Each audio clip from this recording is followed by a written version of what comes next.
ruin has come to our family. You remember our venerable house? Opulent and imperial, gazing proudly from its stoic perch above the moor. I lived all my years in that ancient, rumor-shadowed manor, fattened by decadence and luxury. And yet I began to tire of conventional extravagance. Singular, unsettling tales suggested the mansion itself was a gateway to some fabulous and unnameable power.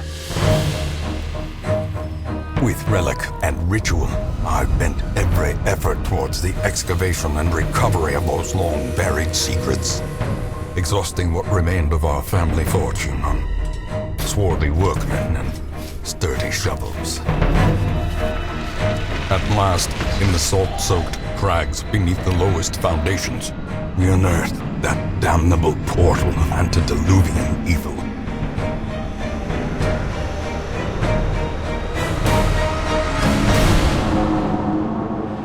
Our every step unsettled the ancient earth, but we were in a realm of death and madness.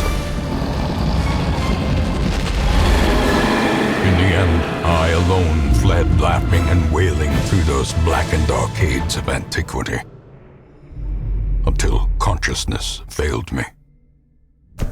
You remember our venerable house, opulent and imperial.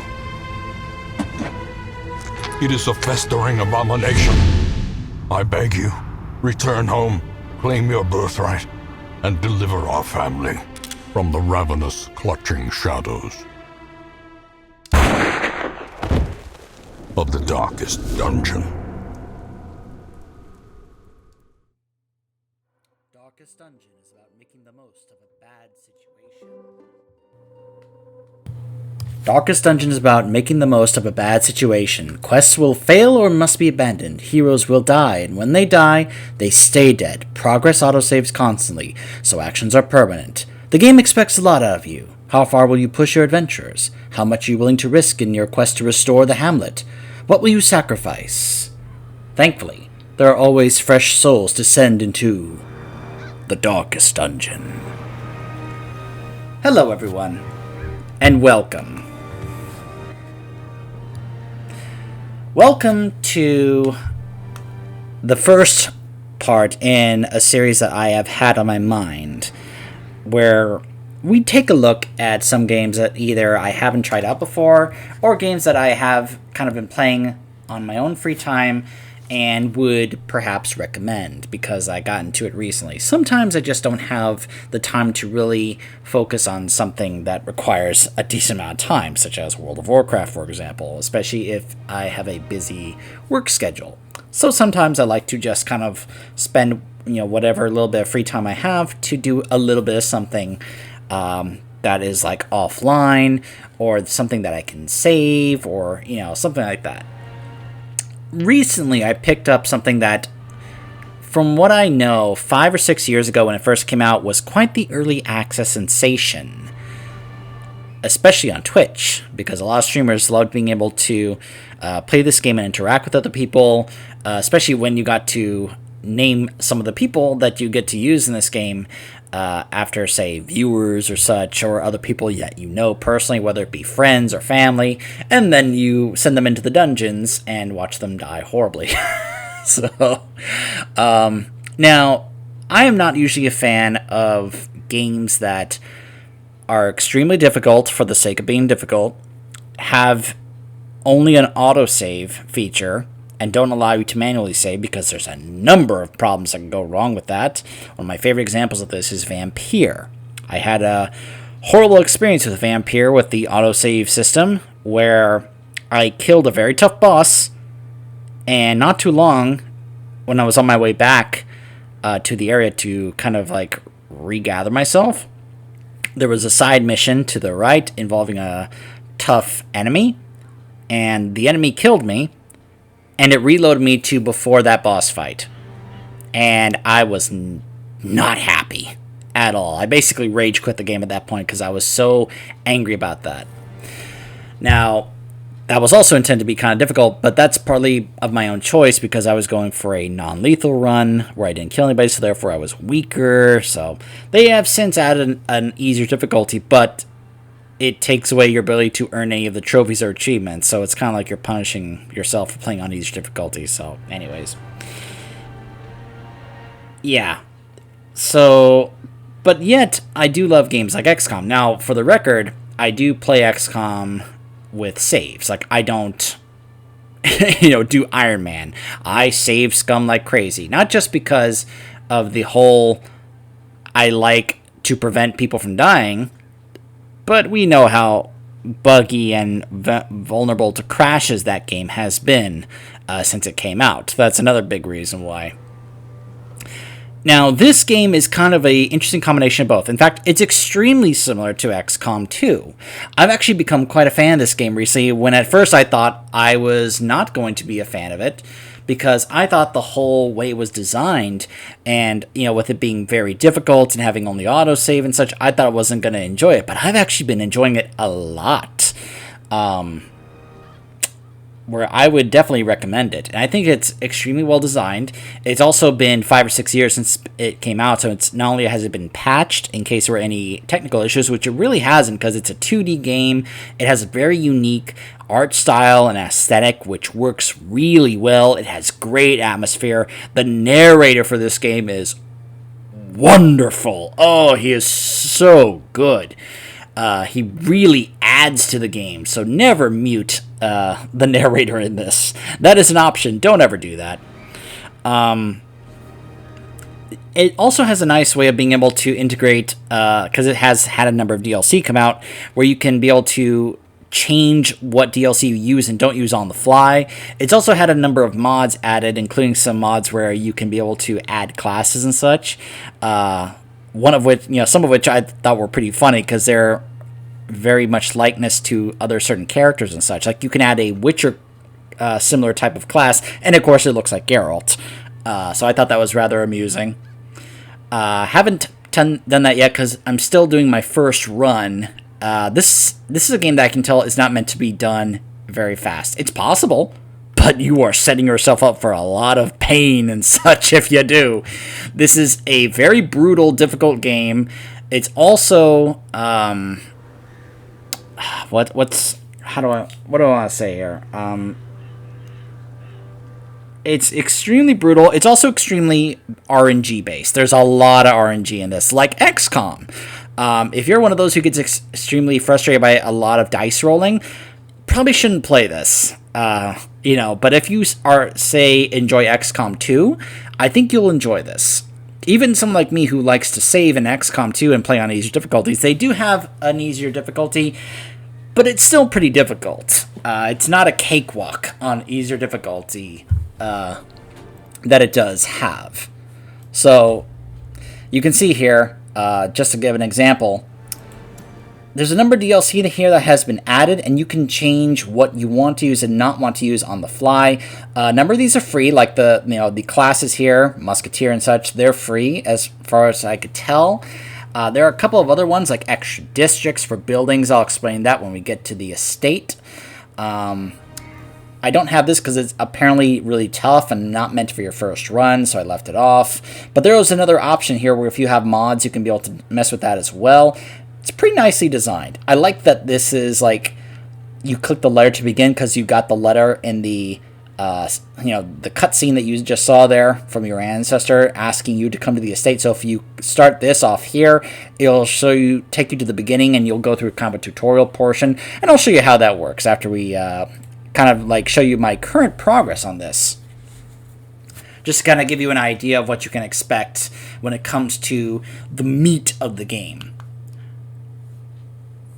Now the majority of the real meat of the game, of course, is going to be in the dungeons, but the other portion is going to be working on upgrading your buildings, which is something I've actually always kind of enjoyed. The degeneracy of the hamlet is nothing, I fear, when compared to the condition of surrounding acres. So yeah, I love the narrator of this game. Really great. And apparently I have a free weapon upgrade. So, before I do that, okay, I should explain. So, first off, welcome to my estate. I didn't ask for this. It's a rather horrible, what was the quote from Star Wars?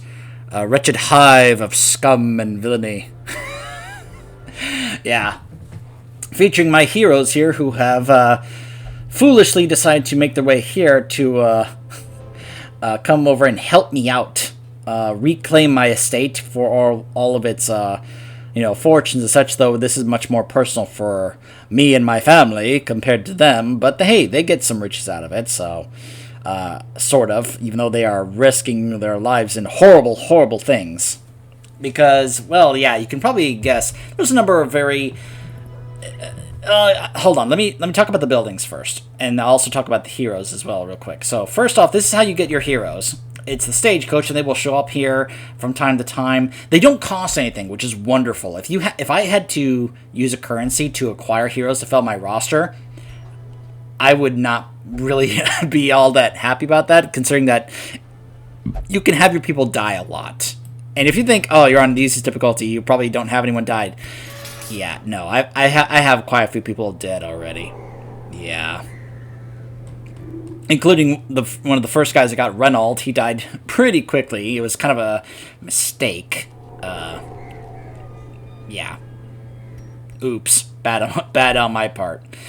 But, yeah, this is where your roster of heroes comes into play. You can be able to upgrade how many heroes you have, how many heroes show up here on the coach.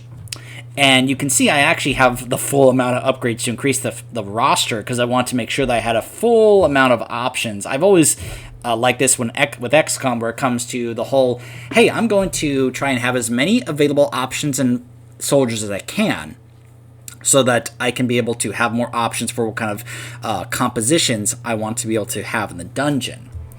So, and you upgrade them with these things here, mainly busts, portraits, deeds, and crests. The shards is something unique for the DLC, kind of ignore that. But the idea here is that you are going through the dungeons, reclaiming these items here, which are like, personal like collections and heirlooms and such from your family and your estate. It's rather funny that, your ancestor decided to delve too greedily and too deeply and unleash these unholy Cthulhu-like horrors upon, if not the estate, the entire world. Because my first instinct is, why do I have to come here? Like, he asked me to come here, I'm like, why can't I just say no? And I guess the idea here is that, well, if I do, these things could spread to the rest of the world, so I probably need to try and keep them contained here and either destroy them outright or seal them back up so that the world is not victim to all that has been unleashed here by the foolishness of my ancestor. So before I talk about some of the rest of the buildings, I should talk about how the classes work. And I will say this, one of my favorite things about this game is the class variety. There's a lot of classes in this game. I love it. It gives you so many cool, fun gameplay options. So this is a screen. This is the screen that you can be able to see. By the way, I'll talk about that in a second. Where you can be able to get an idea of your character and how you want to set them up, how they are initially set up, and how you can customize them later. So first off, this is the Highwayman class, where he mainly has a pistol and a knife. So you can mainly set him either as a range character with his pistol, a up-close melee character with his knife, or a combination of both, depending on what you decide to do. So there's an interesting dynamic and a mechanic in this game that has to do with the idea that the more exposed you are to these kinds of horrible Cthulhu, things, the more you tend to lose your sanity. Like, you tend to go insane the more you are exposed to these horrors. It's kind of a constant, consistent theme in a number of these kinds of types of games. So, utilizing this, there is, a health mechanic, and there's also a stress mechanic. You'll see here he's got stress 6 of 200. Stress, at first, when it was first out, like in early access, really was not that important. Then they made it where it was very important, because if they get stressed out, they can have a negative effect, possibly. They can also cause a chain reaction to the rest of your party. And if they reach full 200 stress, they are immediately put on death's door and could possibly die.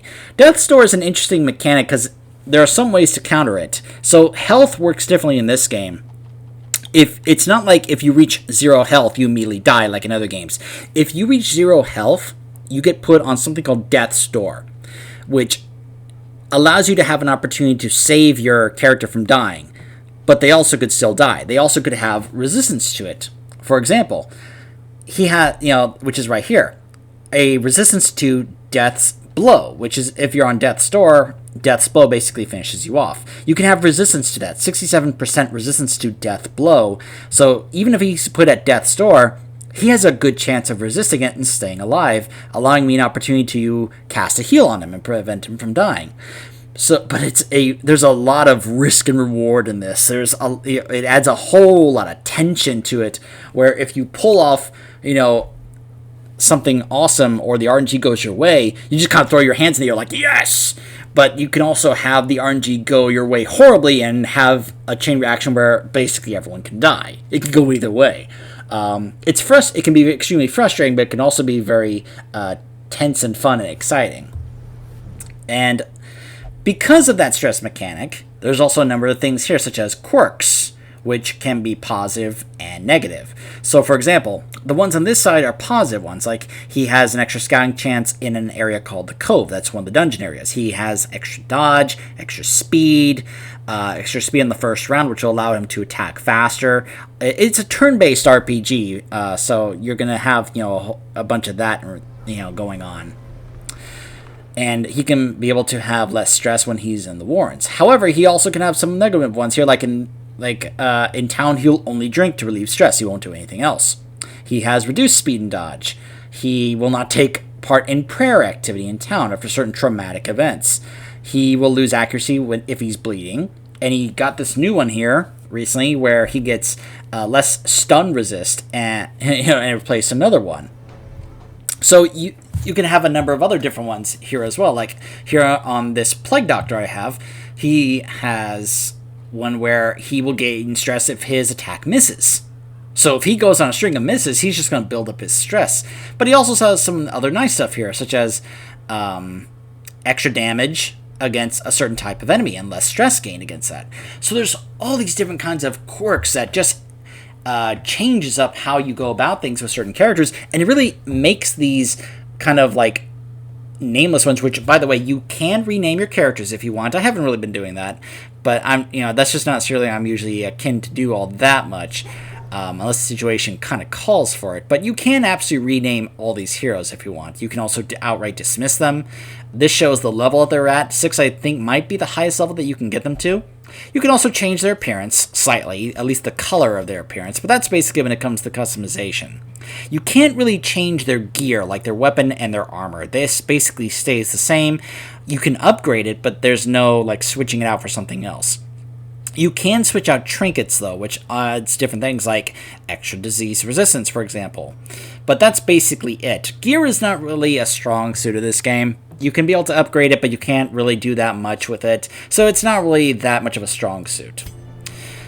Over here, this is where things get interesting. Now, I mentioned this is a turn-based game. This is also a position-focused game as well in terms of the positioning. You can bring up to 4 people, and you have them in a line because this is one of those, like, moving horizontal across the screen, have them positioned in a line here like this. And it shows you based on their abilities where their preferred position is and what their preferred target is based on the abilities you have.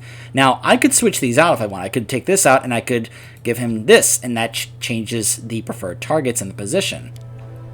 I could, be able to take that away and do this as well, and that changes that up. So there's a number of different things you can do here. Another character I can do this on is I could be able to use my main Vestal that I've been using here and get rid of this, and I could, get rid of her healing abilities, and I could just make her more of either a ranged DPS, or I can have her get focused on melee with her mace.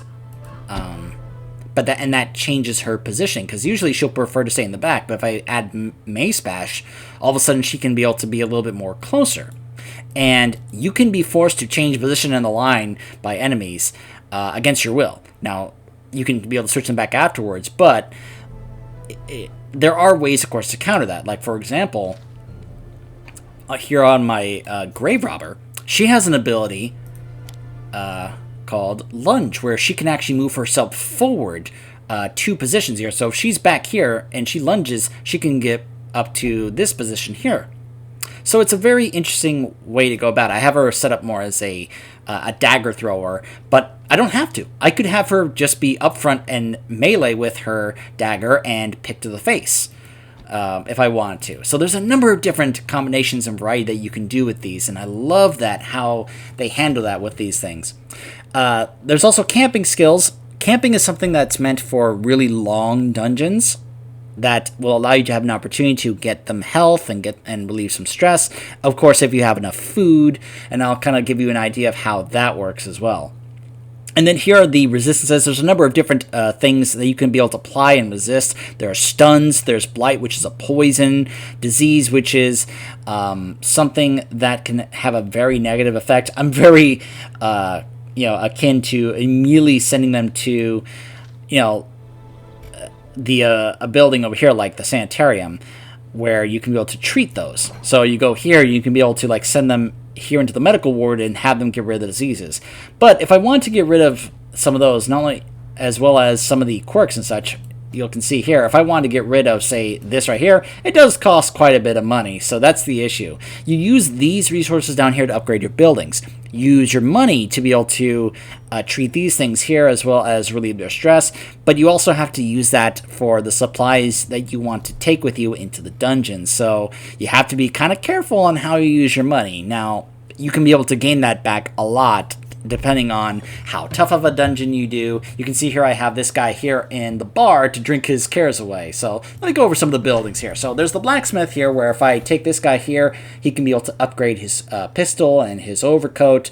I don't have the upgrade where you can just keep on getting the level for these, but I could if I had the upgrade and if I had the money to do so. The guild is the building where you can be able to either purchase new skills or upgrade them depending on what level he is, if you, of course, have the right ability. So this is where you can be able to have some more customization for how you want to design and set up your character, if you, of course, have the upgrades and the money to do so. The Survivalist is one that you unlock as you progress through the campaign, where you can be able to use this to reduce the cost of your camping skills and be able to perhaps add other camping skills. You can't really upgrade them, but you can add them. Like, there's one that he has here where Bandit Sense, where he can be able to prevent a nighttime ambush, and he can be able to prevent your party from being surprised and increase the chance that monsters will be surprised. And nighttime ambush is something that can happen when your group camps within a long dungeon and the enemy decides to attack you at night, because, well, at times this game likes to be kind of a jerk. As I mentioned, there's like at least 2 buildings here where you can go to deal with stress for your characters. The Tavern is one of those buildings where you can do that. You can be able to unlock the slots for how many you want in here. You can be able to go to the bar and have them drink their cares away. The Gambling Hall, where they can have the thrill of winning to relieve stress. Or the Brothel, for the pleasures of the flesh. You can have them go to the Abbey, where they can be able to use meditation to be able to achieve stress relief. They can be able to pray, or they can go to the Penance Hall and have flagellation. And here you have the Caretaker, who will sometimes just take up a slot because he likes to be kind of annoying in that regard. So if you have another slot available, it's not a big deal, but at times it's like if I need someone that only has flagellation, like, for example, the Flagellant here, usually they will only use flagellation to relieve their stress. If he's super stressed and I got to put him here and the Caretaker's here, I have to wait until I do that. So it does get kind of annoying. There are times I just want to strangle the Caretaker. I'm like, get out of that spot! And I mentioned the Sanitarium, where you go here to treat the quirks. You can also be able to treat the diseases and other things going on with them as well. And you can be able to upgrade that as well. The Nomad Wagons, where you can be able to mess around with trinkets. Some of these can be very expensive, and some of these can just not be really worth it. You can actually just kind of earn really good trinkets if you do tough dungeons or take down bosses. I'll mention that in a second. And here's where the graveyard is, if you want to pay your respects to those who have died in the way of what's been going on. You will know the tragic extent of my failings. So yeah, I'm pretty convinced at this point the Ancestor, every time you hear the Ancestor narrate this game, who I'm convinced is the narrator at this point, he's not necessarily talking to you, you're not hearing him, you're reading the letters that he has left behind. And that's confirmed basically by this, where you see all these different things here, and like these trampled journals and such, and you hear him talk about various different things going on. And he'll also have a bit of lore in the letters and such regarding some of the bosses that you encounter here, because as you can see here, these are some of the different bosses you encounter. Every time you take, you apparently encounter 3 different variations of them, and every time you take down one of them, you get a piece of lore. Like, I've taken down the Hag twice, so I have part 1 and part 2 here, and he'll kind of add some more lore to what's going on with the Hag about how his own personal experience with this woman who he discovered was interested in these kind of things, and he should have known, but it was, he made a lot of mistakes, our Ancestor. So there's a number of other things here. This is an extra thing, the DLC for the extra districts. I haven't even gotten around to some of these, because some of these require a lot of resources. Like, you'll see, there's some buildings here. This one costs like 25,000 gold, but it's just kind of a monument to Red Hook, who is the developer that made this game. This is a bank which requires 55 portraits. Oh my goodness, this one requires 300 crests. Yeah, those I haven't got around to those, as you can probably guess. Sometimes you'll have like these things here where it's like, hey, this week you get a free weapon upgrade. Or sometimes it can be a bad thing. Sometimes it can be a good thing. So it really kind of depends. Here's where you can see some of the different goals, and you can kind of get a recap. I'm up to week 52. Every time you do a dungeon, you return to town, a week has actually passed in the game.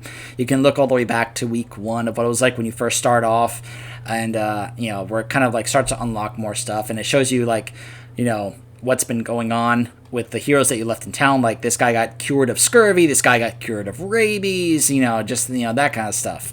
And you get to see the different quests where it's like a goal like, hey, go defeat this necromancer, go defeat this prophet, go defeat this hag witch, as it's all part of a main goal and story, as well as, hey, level up each of the classes to level 6 if you want, so it's different kinds of goals in that regard. This is where you can be able to collect your trinkets. If you don't want them, you can sell them to get more gold, because you're going to need it. And here's a nice glossary that actually explains certain things, like ACC, if you don't know what that means, which is, it's short for accuracy, which is base chance of hit is ACC minus the enemy's dodge. So if you're confused about certain things in the game, it will have this glossary to explain basically everything that there is in more detail. Like Blight is, heroes or enemies with Blight take damage each combat round or hallway step. It will eventually go away, but it can be cured early with anti-venom combat skills or camping skills. So if you're confused about something, you'll usually have the glossary here to help have you covered, to explain basically everything that there is to know in the game. And then, of course, you have this here. If you're curious about the options, it is a 2D game, as I mentioned. But, in the spirit of Total Biscuit, I'm not trying to, I'm not trying to redo his WTF is videos, of course. He has his own on this. I highly recommend watching it. I really, really liked it. There's a number of different things that you can be able to set up in here, including some changes they made later on that were kind of controversial to the way the game worked. You'll have some other, subtitles, mute stuff. Gameplay, there's a number of different things here, such as corpses. I went ahead and turned those off for the time being. It was a little annoying. I can turn back on if I want, but I'm just going to, I just want to leave it off for the time being, just for my first run. I'll turn it back on when I do this on repeat runs. Delay penalties, mortality debuffs, a number of different things to kind of like add to the difficulty if you want. You can select, and it gives you a nice little tooltip here, such as, never again. Whether heroes who have completed Darkest Dungeon quest may re-enter that dungeon. Strict is that they may not enter. Permissive, they may enter, but they will be stressed out. Or town events. Adjust the frequency of town events which happen upon return from a quest. So there's a number of different customization things here, and it's rather, really good at explaining things. You can, change tutorials, how long a hero word balloons will show up here on the screen. So there's a number of different options here that it's, it's a 2D game, but it's still pretty nice in terms of how it's set up. So good stuff, good stuff. So now, when you are done here in town and you are ready to go on a dungeon, you hit Embark and you get this screen here. This is where you get to choose which dungeon you go into and what kind of run you want to do. 'Cause since this is the majority of what you're going to be doing in this game. Here you can be able to either select going up after a boss, which is going after the Sodden Crew, and it shows you you'll get this much gold, you'll get this many crests, and you'll get this trinket. Or if you want to go do something else, you select this, and it's like explore 90% of the rooms, and you'll get this. And then you can be able to just kind of drag your characters down here and set it up, or you can be able to say, if I want to work on doing this. But see, here's the issue. That's a level 1 dungeon. These are my high-level guys, and they're like, I'm not going to do that. You actually have some guys that will actually kind of refuse to go into lower-level stuff when you get to a certain level. So if you want to focus, on that, you'll have to take some lower-level guys, which is fine if you actually want to level some more guys ready to go for tougher, higher-level stuff. So you've got, like, the Ruins, you've got the Warrens, the Weald, and the Cove, which is one they added later. The Farmstead is part of the DLC. That's kind of rough. And then, of course, you have the Darkest Dungeon, which is, the highest level of stuff. That's where, of course, your main endgame goal is. But you're going to have some really good, strong heroes ready to go for that. I have not even touched that yet, even though I have a few level 6 guys, because I'm trying to unlock the weapon and gear upgrades for them before I actually consider taking them there. So, yeah. So, let me go ahead and set up a group here. It doesn't really matter, because I'm just going to show you the other screen that happens when you select your group. So now, this is the screen where it allows you to decide what you want to take with you in your dungeon. So, you have, of course, your gold, and you have some things here. You're immediately given firewood because it's a medium dungeon, so you're going to have 1 firewood to camp at just once.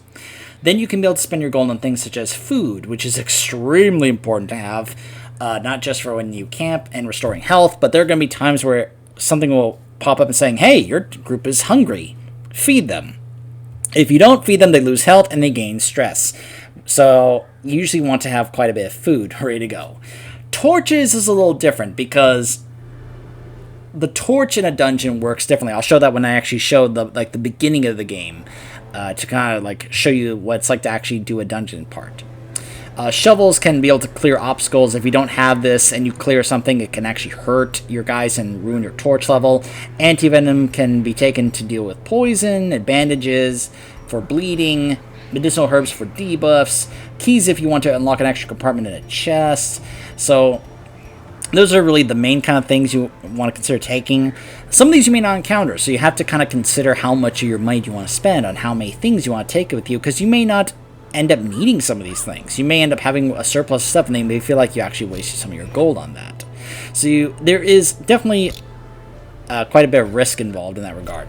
So, why don't I show you what it's like when you actually start this game, for those of you who perhaps want to check this out and you're going to be experiencing it for the first time. So, I'm just going to go ahead and disable everything here, just to kind of give you an idea of what it's like if you don't have the DLC. And so then you're going to start your campaign, and you'll get 3 different difficulties. You'll get Radiant, which is, while still challenging, are adjusted to be faster and more forgiving than normal, so just for your first experience. Darkest. Normal campaigns are the original settings for the game. While there is no time limit to win, the campaign will be longer and more challenging than Radiant mode. Stygian. They are not for the faint of heart. Expect no quarter, no forgiveness. You must conquer the evil within a time and hero death limit. Also, many gameplay settings are locked. So, if it's your first time, I would say go ahead and select Radiant. If you then want to make another campaign, just do Darkest. Go ahead and do that. So, and of course you can rename the save file. So, oh, it just went ahead and started it. So anyways.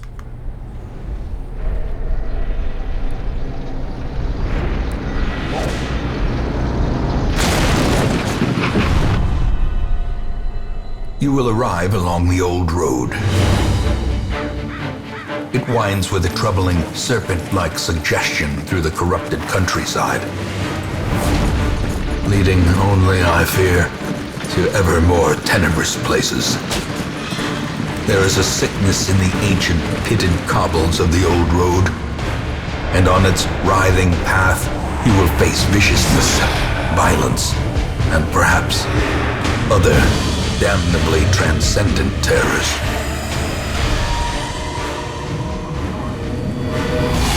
So steel yourself, and remember there can be no bravery without madness. The old road will take you to hell, but in that gaping abyss, we will find our redemption.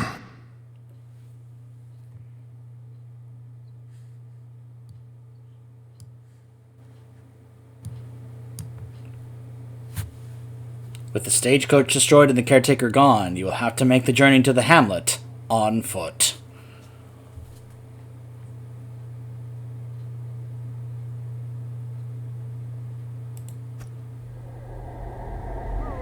So, yeah, so you'll get some tutorial stuff to help you out. You are currently in a room. To move forth, you click on another room on the map display, and this will take you to the connected hallway. So there's a number of things, of course, to point out here. You can, of course, be able to select back and forth between your characters here. This is the torch I was referring to. The torch level is a very interesting and important mechanic, because as you can see, when you have a lot of light, you have more benefits to you in terms of dodge, scouting, and monsters getting surprised instead of you. However, there is an interesting positive to actually having no light and having a put-out torch. Yes, you are making yourself more vulnerable because other monsters will actually get a buff when there's no light. However, you get extra crit and you actually will get more loot. I'm not entirely sure why that is, other than it's kind of an incentive to do a no torch run. But yeah, so you'll be able to see your inventory here, which is, you start off with just a couple of food, and then you select this, which is for this tutorial, it's just the 2 rooms. The one you start here, and then you click this one. Brigands have run up these lanes. Keep to the side path. The hamlet is just ahead. So yeah, you'll then move like this.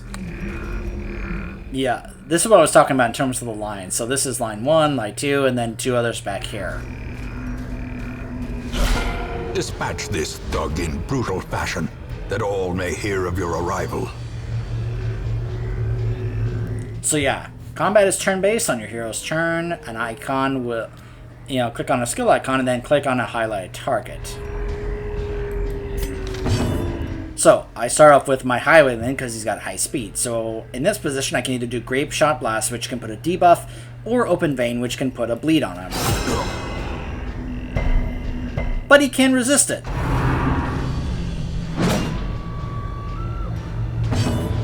So now I can be able to have my guy do here, because he's got 25% stun resistance. Let's stun him.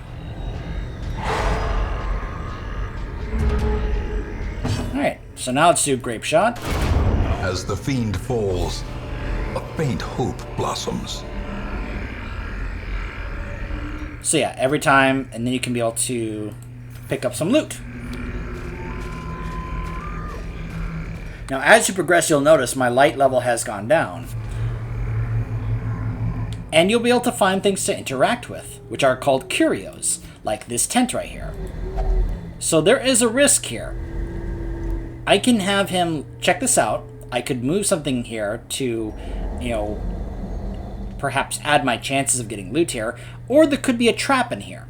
He could either find, like, loot or gold, or he could get poisoned or cut or something. There's a lot, yeah. So that time we found money. There is much to be found in forgotten places. Excellent. So you'll see here, now that we've gotten... Usually the light is has levels based on every 25 levels. Once it goes below 75, you then get extra stress. That's another thing. Stress then becomes an issue if you have no torches, because your guys are in the complete dark, and therefore they're going to feel more stressed. Send these vermin a message. The rightful owner has returned, and their kind is no longer welcome. You'll also notice that now more visibilities are available here, because now there's more, people here. So let's go ahead and hit both of them with a Grape Shot. Try and apply the debuff. Yep.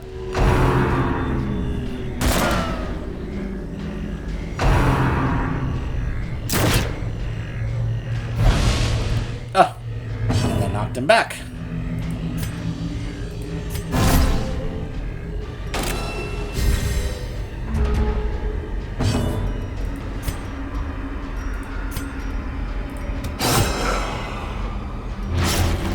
Gotta bleed on because he only had 20% bleed resist.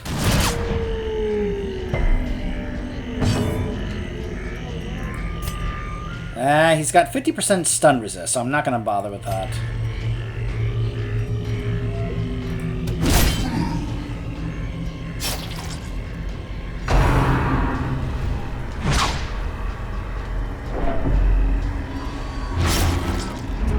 So he got a bleed put on him, and he got a bit of stress there.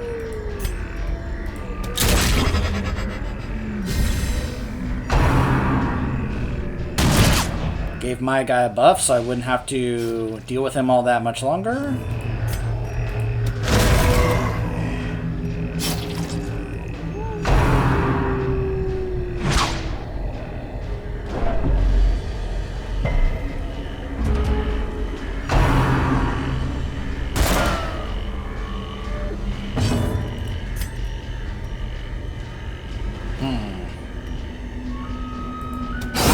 Prodigious size alone does not dissuade the sharpened blade.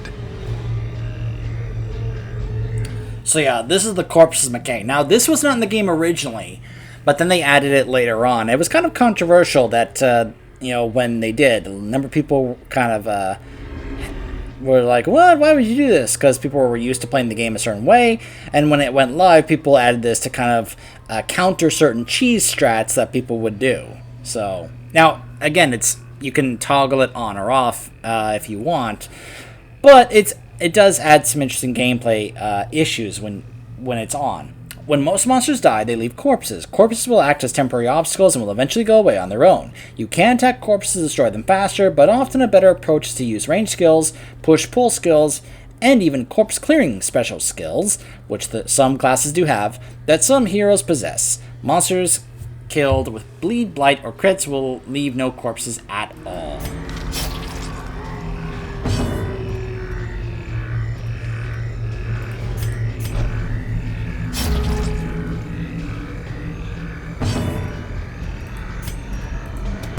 Confidence surges as the enemy crumbles. That's one of those things I love about the narrator. Well, he'll either say something that shows dread and how horrible the situation is getting, or he'll say something inspirational like that. Confidence surges as the enemy crumbles. Just great stuff like that. I love the narrator in this game. So you'll have that pop up where it's like, hey, you've completed the quest. Now you can either keep adventuring, or you could return to the hamlet. There are times where you can finish a quest early on, but you want to keep going because you want to get more loot. Perhaps there's a room you haven't explored and there could be extra loot in there, or there could be a battle, so there's a number of risk-reward here, and I just really enjoy it. So then you'll see what loot you've gotten for completing the dungeon and the quest, and then you click on these to see what quirks did they get. He got Unyielding, Death Blow Resist. He got more Stress versus Beast, but he got more Accuracy. A lot of RNG and dice rolling, but it can be rather fun, actually. Welcome home, such as it is.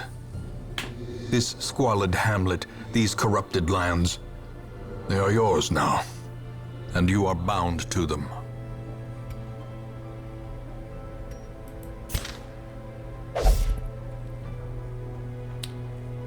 Yeah. Yeah. So you start off with that, and then I'll be like, hey, check out this building that's available. Women and men, soldiers and outlaws, fools and corpses.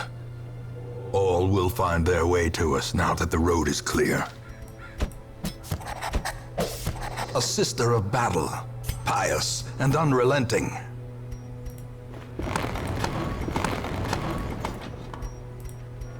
Trinkets and charms gathered from all the forgotten corners of the earth.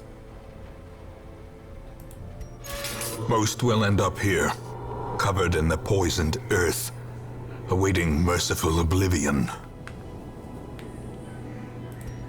In time, you will know the tragic extent of my failings.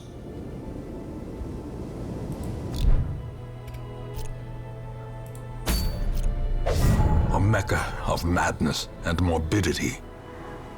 Your work begins.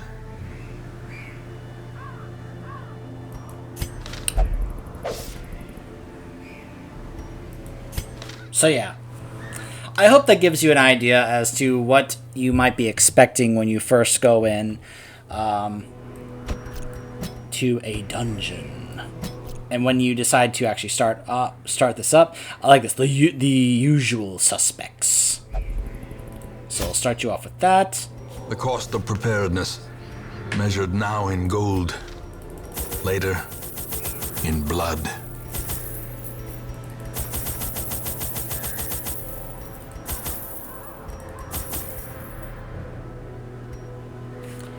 Now, some dungeons will have certain types of enemies that will emphasize certain types of things you'll be facing, like certain dungeons will have an emphasis on blight, so you may want to take a lot of anti-venom with you. Some will have an emphasis on bleeds, so you may want to take a number of bandages with you. So I'm going to go ahead and start this off, just to kind of give you an idea of what's like when you go into an actual dungeon, because I haven't actually shown you that yet.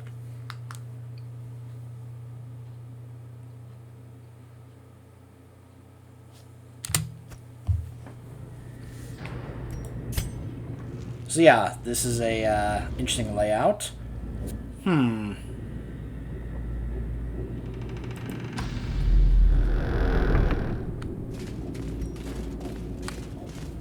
So I'm gonna do something risky here.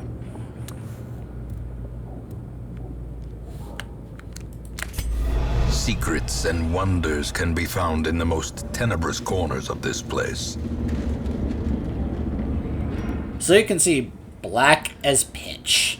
Look at the amount of extra stress they can get, the monster accuracy and damage, monster crits, and my heroes getting a surprise. But look at the player crits and the amount of extra loot they can get. So it is very possible, but you are putting yourself at a lot of risk when it comes to, the stress that you're going to be dealing with for your heroes, as well as, the extra damage and such that the monsters are going to be doing in these dungeons.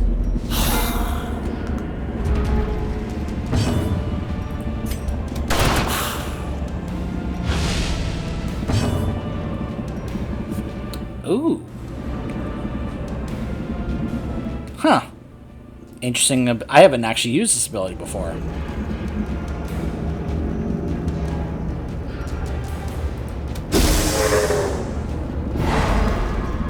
Huh.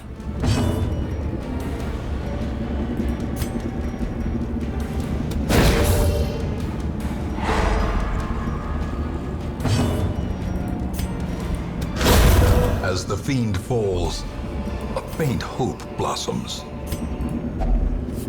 So this is what I was talking about. So I have this strongbox here, so if I move this key, the skeleton key here...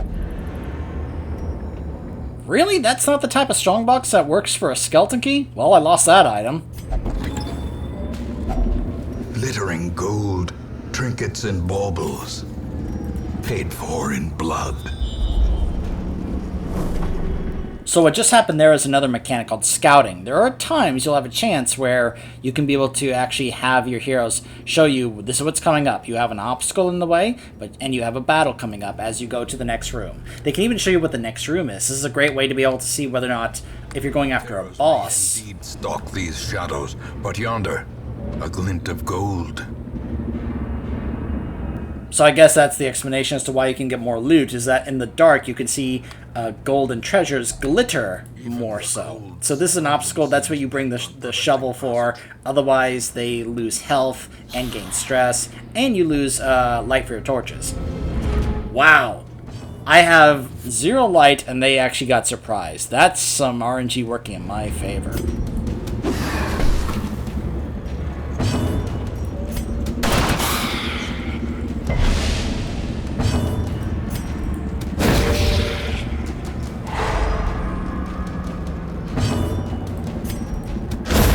Disadvantage. Give them no quarter.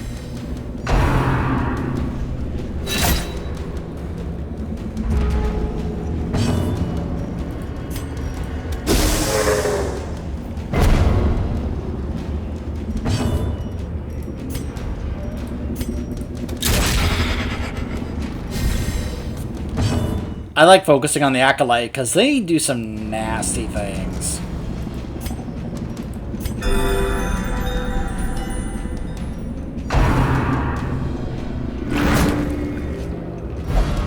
Like that.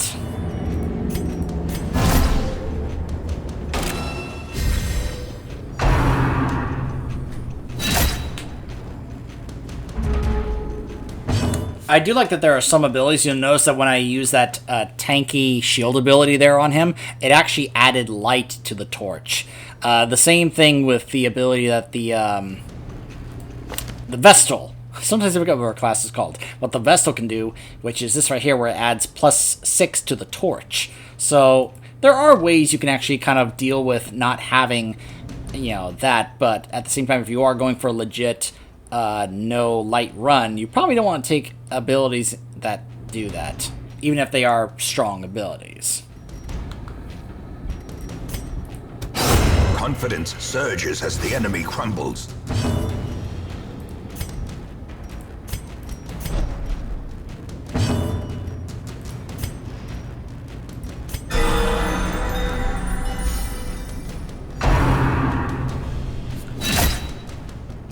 I like that sometimes if you get a crit, it actually can affect whether or not you lose some stress.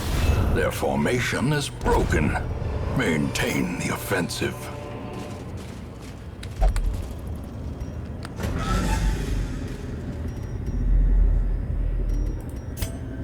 Okay.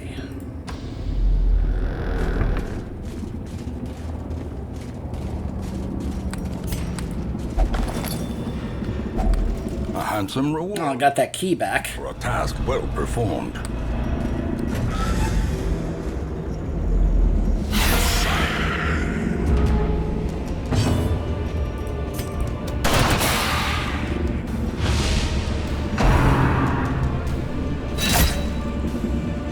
I forgot to reposition my guys.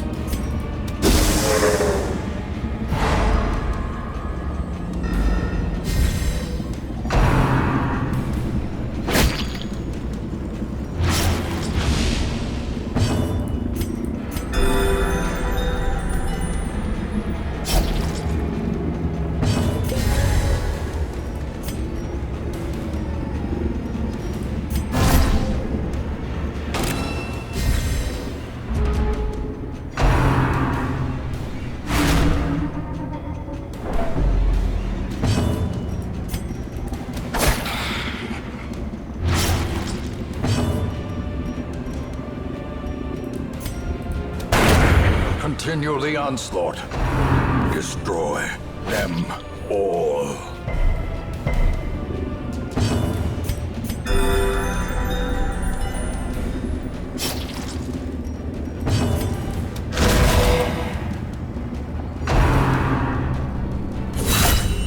Oh. And yeah,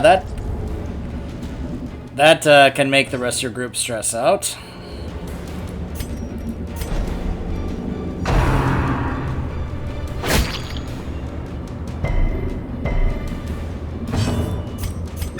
A momentary abatement.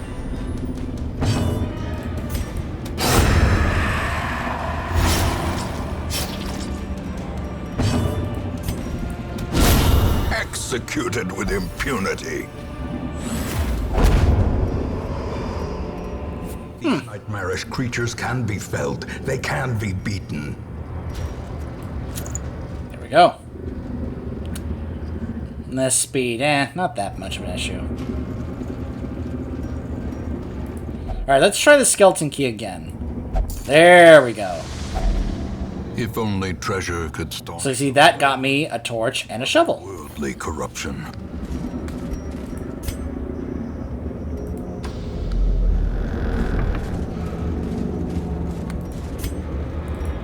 I'm gonna use a little food.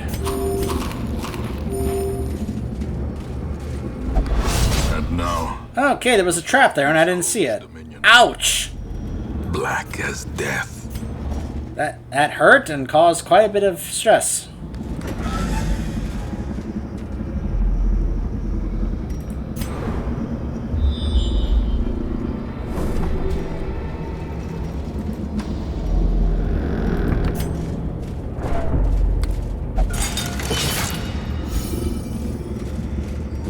I forgot to point out that each one had a percentage to actually disarm a trap.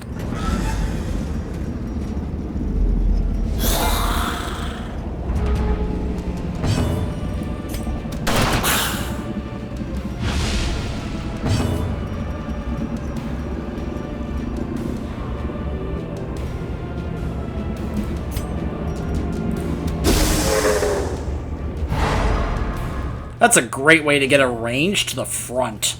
That's a great ability for that.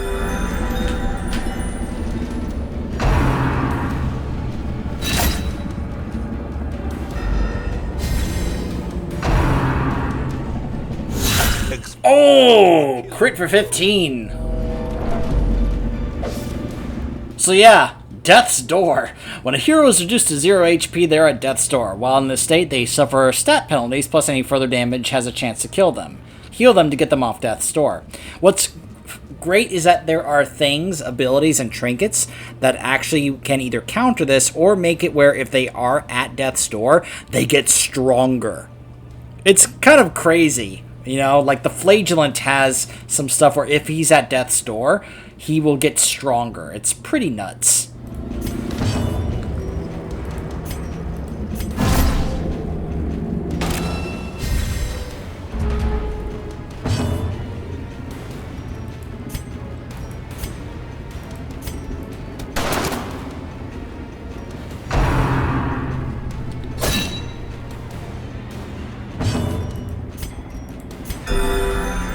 Alright, so now that gets him off Death's Door, but he's also very stressed. He's on the verge of filling out that bar, which will cause something that will test his resolve. And it will either be something negative or something positive. And then he will say things that can have a chain reaction effect on the rest of the party. It's an interesting dynamic in that regard.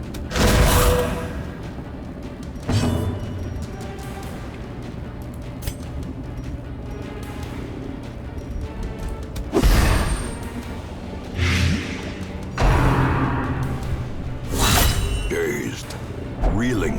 Now he's a Death's Door. His resolve is tested. Abusive. Silence or I'll expose you all as corrosive monsters. This is called an affliction. When heroes take the stress and can't take the stress anymore, they can become afflicted, and it manifests in different behaviors and stat changes. Afflictions will last until you send them to treatment in town, unless you can reduce their stress to 0 during the quest. Your rank odors suggest a... Yeah, so you see, because he's now has that affliction, he's saying things because he's so stressed out, he's actually causing stress to the rest of the group. Yeah. This is where things can get very rough and nasty.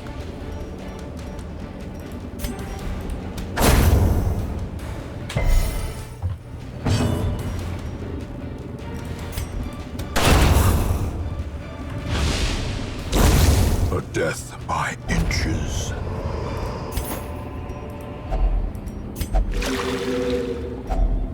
Finding this. Alright, let's get him off Death's Door. Now it must be carried home.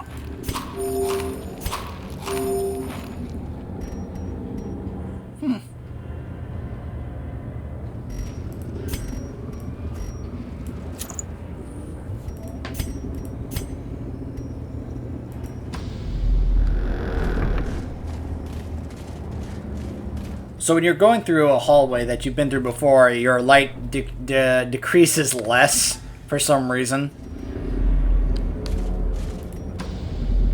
But also your heroes can get stressed having to backtrack. They're like, why are we going backwards? Why are we going back the way we came before? A fortune waiting to be. Oh. So you see, that was one of his quirks. Kleptomaniac. He's prone to stealing items. So yeah, he just took that loot for himself, and I don't get it because he's a kleptomaniac. That's one of those negative quirks that can happen, and you may want to consider getting rid of it because, I don't know about you, but I don't like it when my heroes actually take this. Alright, here's the other thing I was referring to. Sometimes this will pop up. Hunger. The exertions of the adventures has produced a growing hunger amongst your party, so you have to use food to feed your party. So, which can help with stress and health, of course. If you don't have it, well, then they can, yeah. So, I'm going to hit continue adventuring here because there's one more room to explore. I could leave whenever I want. I don't even have to complete the quest to leave. I could leave anytime I want by clicking the button up here. But I want to keep going because there could be more interesting loot in this next room. There's an obstacle, but I have a shovel for it.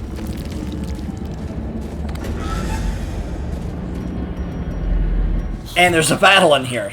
So I risked it, but if I can pull this off, I'll have an opportunity to get some more loot.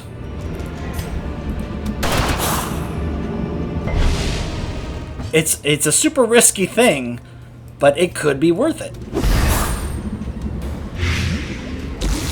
And that's one of the themes, I guess, of the gameplay, I guess, of the Darkest Dungeon. As life ebbs, terrible vistas of emptiness reveal themselves. They just keep going after my plague doctor. A hand's breadth from becoming unwound. So, this is the other thing I was talking about. Stress will continue to build even beyond the point of affliction, and if it fills the bar a second time, they will be stressed out completely, their body will give out, and they will be at death's door. So...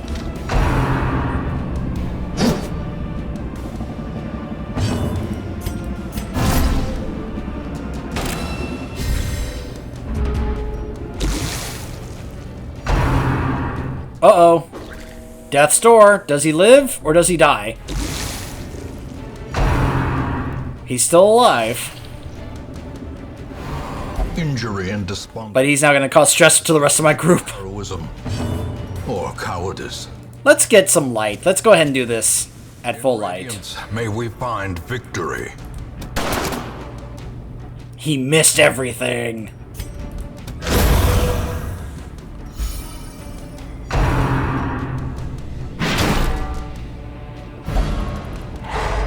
Oh, and he got stunned.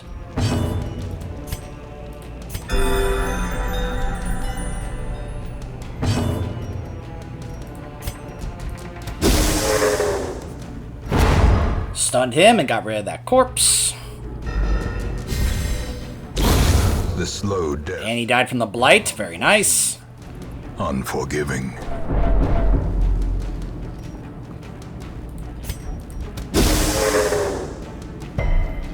Oh. Resisted moving, but he did get stunned.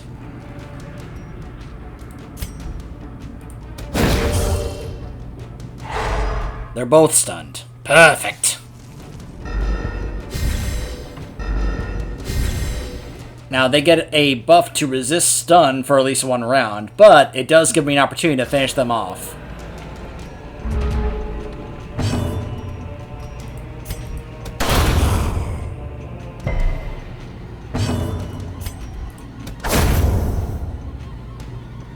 Woo!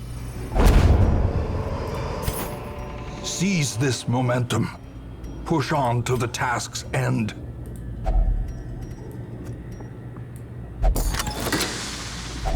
Wealth beyond measure. Alright. Got the extra Awarded loot. to the brave and the foolhardy alike. And now I complete the quest. So this is all the extra treasure that I get, along with the quest rewards.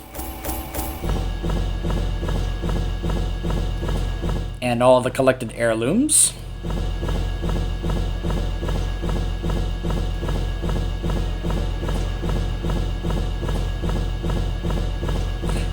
I wonder if that's because of the majority of the time I did this dungeon I was using zero torchlight. And then you check how, your guys gain level, so now they're level 1, but he's now compulsive. He suffers intense need to do specific actions, and he has a weak grip, which is less crit to melee skills.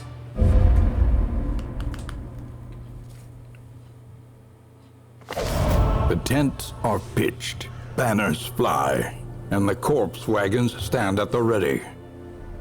The circus has come to town.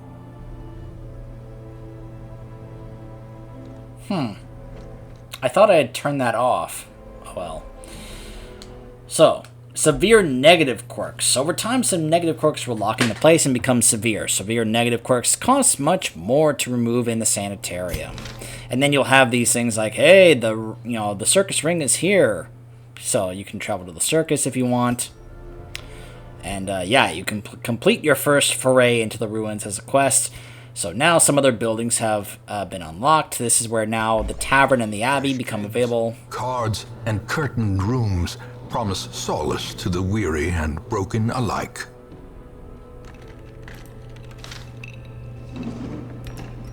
The cobwebs have been dusted, the pews set straight.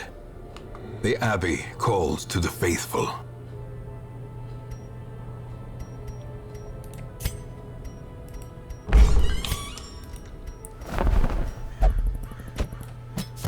Barbaric rage and unrelenting savagery make for a powerful ally. To those with a keen eye, gold gleams like a dagger's point. I love the narrator has something interesting to say for each one. That's great. But yeah, I mentioned the different class variety, so I probably forgot to show this on my other... Well, I can just go ahead and do that now. Let's just go ahead and go back to my other one. I'll show you a lot of the various different classes here. Since that's something I realized I forgot to show you guys. Because I mentioned the class variety, and yet I haven't really shown you that many of the other classes. What you saw there was the first 4 classes you're usually going to start with. The Crusader for tanking, the Plague Doctor and Highwayman for DPS, and the Vestal for healing. If of course you get the healing abilities. Caused this great foulness, and it is shameful. But yeah, so like you've got the Highwayman here, you've got the Plague Doctor here, the Vestal that I've mainly spec'd out as a healer, because the Vestal with the 2 healing abilities for a single target or party heals is pretty nice. You've got the Flagellant here. This is something added later on. Kind of a tanky class that can apply lots of bleeds and put bleeds and stress on himself.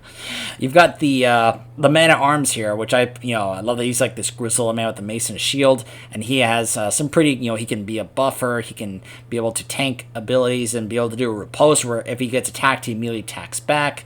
You can have the Arbalist, which is an archer, but he can also do some healing. You've got the Occultist, who can do some ranged DPS. He also has possibly the best heal in the game, but it's completely random. It could either heal for 0 or it could heal for like 20.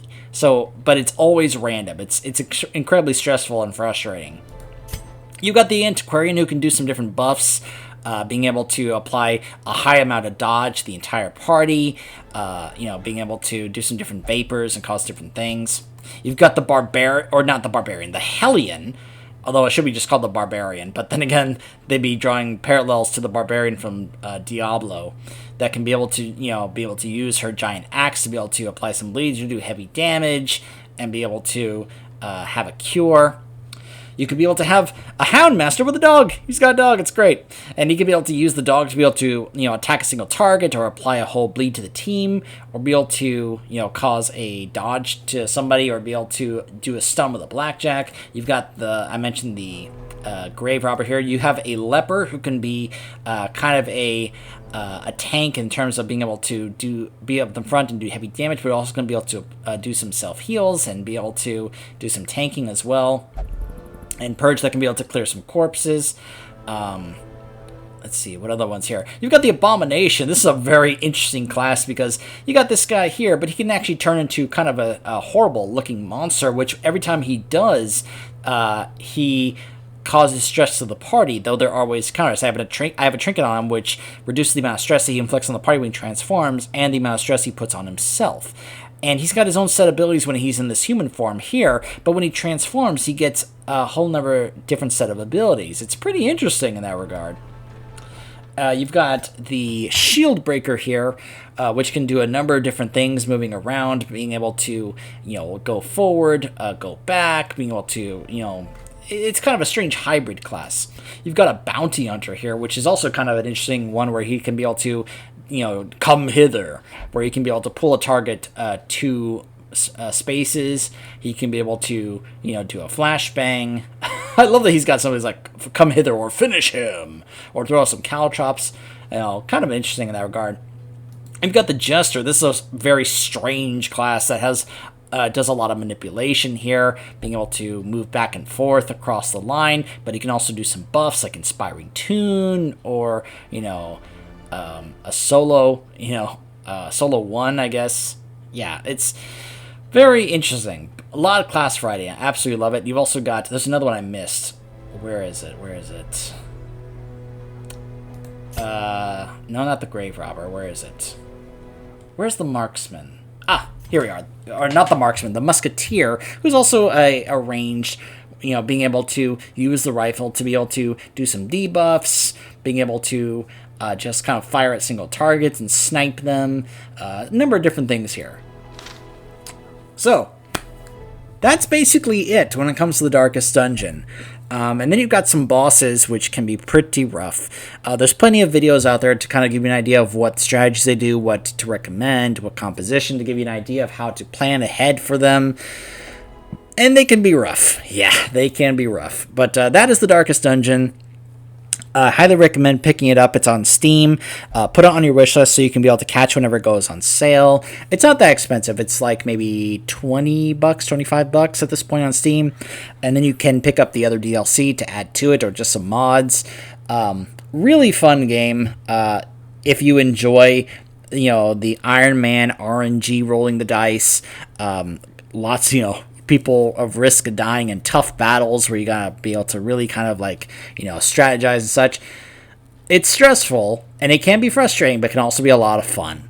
So I've actually come to really enjoy this game and really like it. So highly recommend picking it up, and maybe we'll see what else we take a look at next time. Stay tuned.